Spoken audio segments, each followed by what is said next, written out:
Hello, I'm Jashikins, and welcome to another little vlog review. This time of the Strain episode, The Bourne. The character Quinlan is introduced.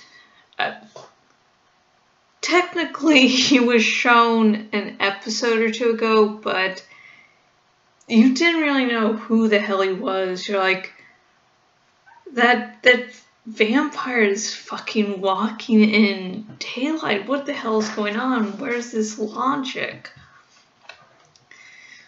It turns out that Quinlan does get hurt by sunlight, but for some reason he goes in sunlight every now and again.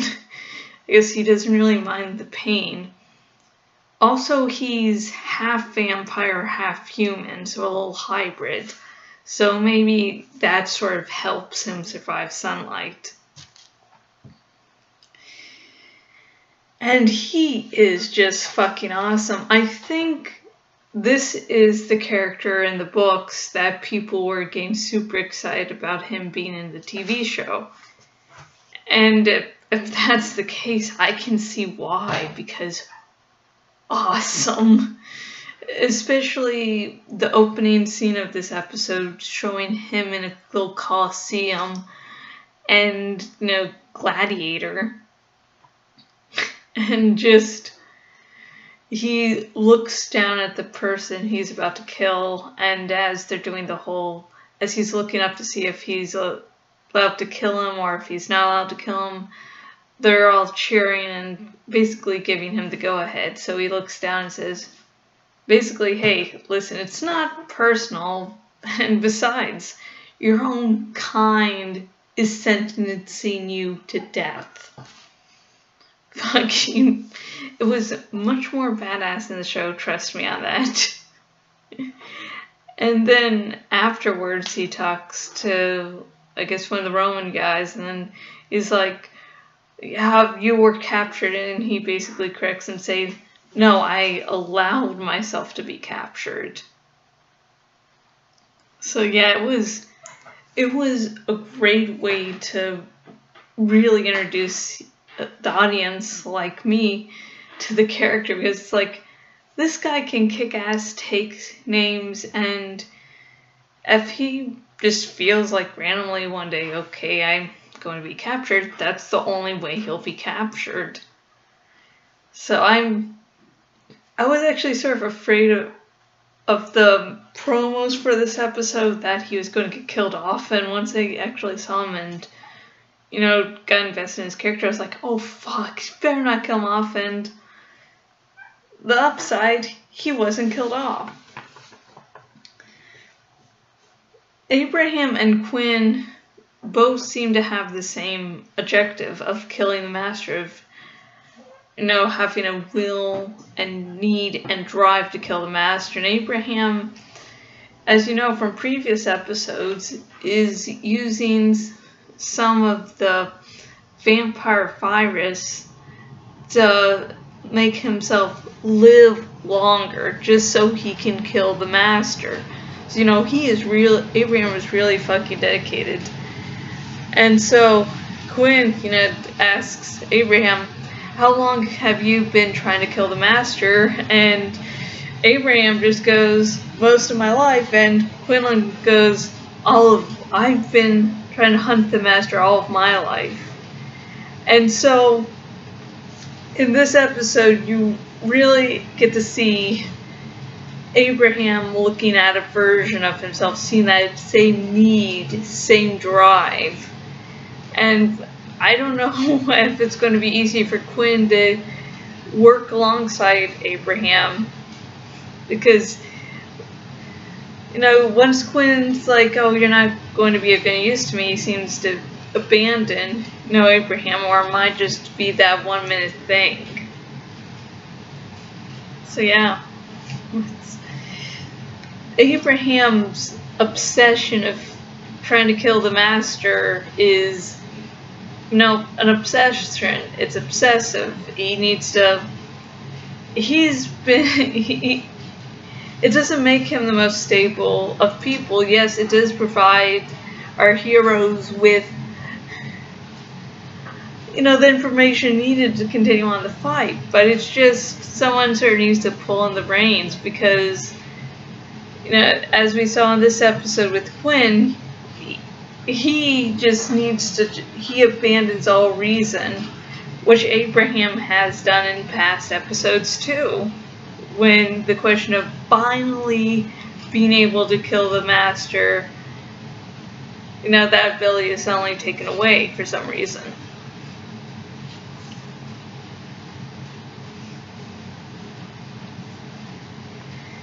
And finally, this episode has a love triangle between Dutch, Fett, and Nikki.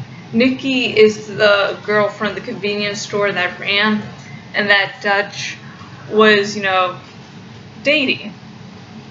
And previously this season, Dutch and Fett have become a couple, and now that Nikki's shown to be alive, she's more than ready to just go back with Nikki, which personally I really see no problem with, because it's like, okay, if, you know, Rev Resner, my fiance, died, I would, and it was, you know, during like a vampire apocalypse, I'd be like, I can't dwell on this too much because tomorrow I may die.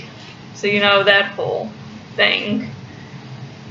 But, and Fett is understandably disturbed, like, I both, why the fuck is this happening to me? And, yeah, Dutch did warn me about she's like this. So, I'll say, I hope this doesn't go on for too long, but it's a fucking love triangle in a TV show. If it goes on for a while, I won't be that surprised. Which way, you know, I do hope it goes for, you know, the sake of story, because, well, happy endings, yeah, serve against those. And plus, you know, love triangles aren't usually solved by everyone fucking together, so. But Fett does bring up a good point of how do we know to trust her, the money was gone, blah blah blah. And I'm like, yeah, what if she is not a good guy anymore?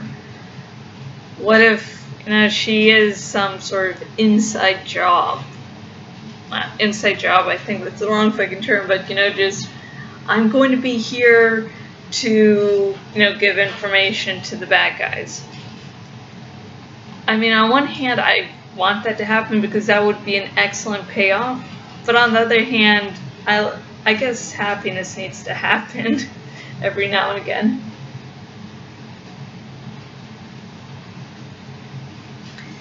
And finally, my final thoughts for this Strain episode, The Bourne.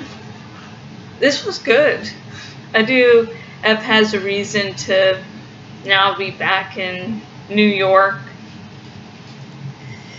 And, you know, I like that they did, you know, in a previous episode, explore the reasons why going to DC won't work, because that is highly important in a series like this, when you're like, why don't they just do such and such, and seeing the reasons why not is highly important.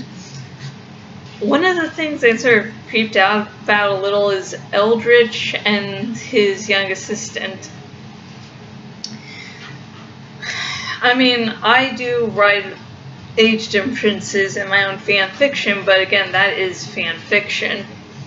This could also be just to show how not good Eldritch is. It's like, she's sort of a little too young for you. Yeah, she is very good looking, but yeah, it was a little creepy, but there were hints that weren't very subtle. And I guess another creepy thing that could happen besides this whole age difference creepiness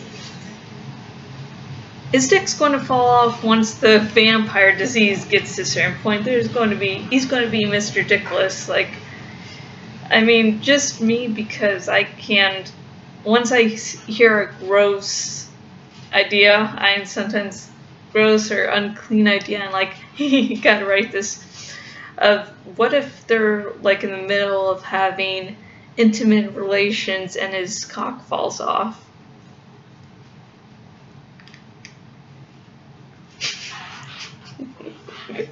Yeah, but now I wish I had the time to write that shit.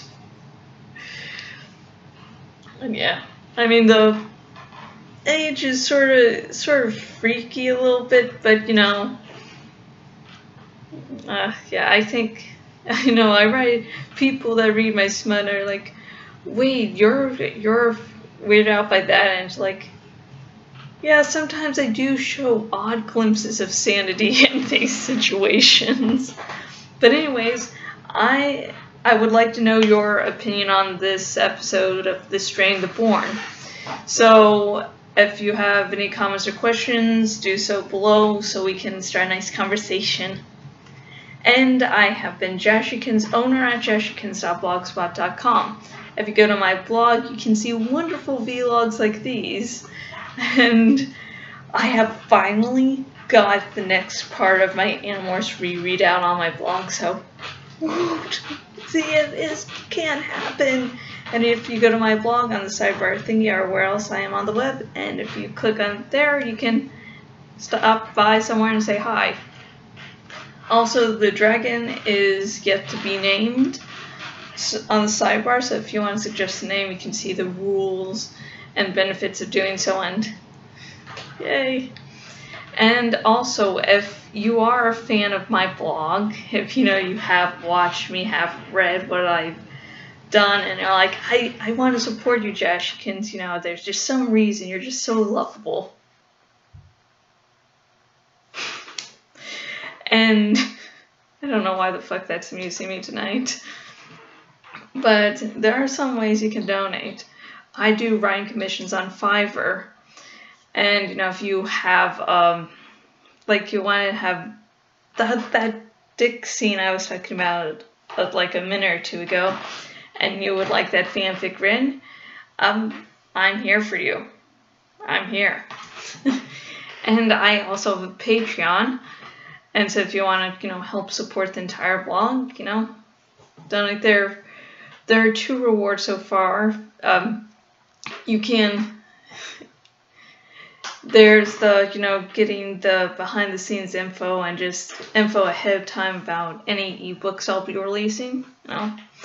And yeah, I'm actually making headway. I'm not one of those losers that just go, oh, I have this idea and I'll do it in the future. I'm just planning. I'm never going to finish it. Never going to start.